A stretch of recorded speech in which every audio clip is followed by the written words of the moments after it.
Okay, so these notes are going to help you. I'm going to try to break them down to just-in-time notes.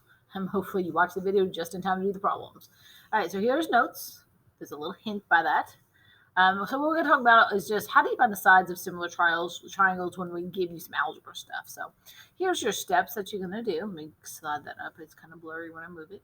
So here's the two steps. The first step is when you find the actual length of the sides with the algebraic expression. So you're literally going to do what we did before last week when we set up the proportion, we solved it for x, and we will set it up that way. Now, when you do that, you're going to ignore this expression. So you're finding this side length, okay? So we're finding the side length that has the algebraic expression, but we're ignoring the algebraic expression. So you're not actually looking at it as if it's the algebraic expression. You're going to be saying, oh, I need this side length right here. We will give that a different variable, let's say y. Okay, once you find the actual length of the side, so side over here, y, will be, let's say y is 10, okay? If y is 10, then that means this whole side length is 10, then that means I need to find the x that will satisfy the condition to make this expression 10.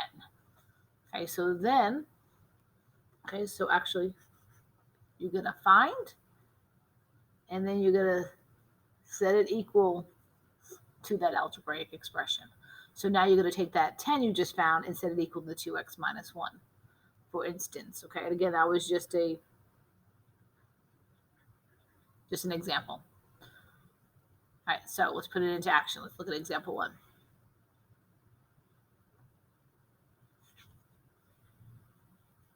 Sorry, I'm trying to move it slow so you can see it, and I should just moved it. All right, example 1. You have two similar triangles, and again, similar does not mean congruent. So what we're going to do is we're going to look at the side that we need. Okay, so again, we need the side that has the expression. I need this side length. So what I'm going to do is I'm going to find it. So I'm going to pretend this isn't here. Okay, pretend I crossed that out. Gone. And I'm just going to give it the variable y. Now I'm going to set up those corresponding part fractions that we did before. So this side, let's use this yellow kind of like that. This side and this side correspond, so we're going to make a fraction out of that.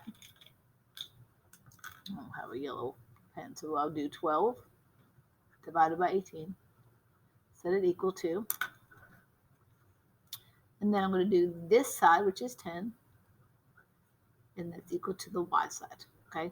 Now you're going to do your cross products like we just did. So it's not a big deal. It's the same thing we did before. Going to go ahead and multiply 10 times 180.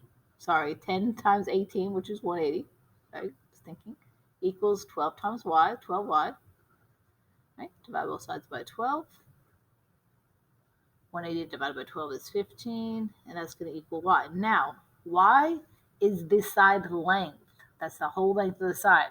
So now I need to figure out what value of x will make 6x plus 3 equal to 15. So now I'm going to substitute it back in to this expression. 6x plus 3 equals 15. Subtract 3 from both sides.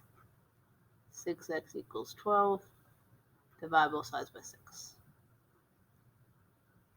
So if x is 2, this side length is 15, and then these are exactly what I needed to be. They're going to be similar. All right, what I'm going to do now is tell you to pause the video, okay, and try to do example 2. I'm going to make it, give me a second, let's go into the middle. Oops, sorry. All right, pause the video, try to do example 2. All right, so hopefully you have what I have, so I'm going to go ahead and talk about it real quick. Again, I'm going to go ahead and ignore this. I'm going to make this my y. So I'm going to go ahead and set it up.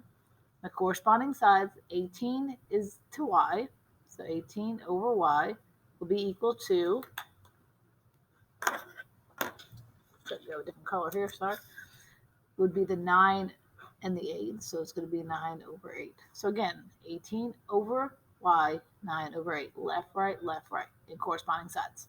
Now I'm going to do my cross products. 18 times 8, it's 144. And then equals 9 times y, which is 9y. You're going to divide both sides by 9.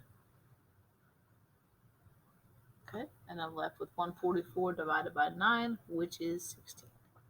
Now, that is what my y that I made is. Okay, so again, I made this y, this side length y.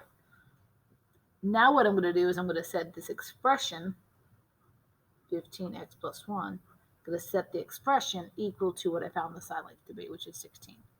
Now you're going to solve a two-step. You're going to say, okay, what value for x will make that expression 16?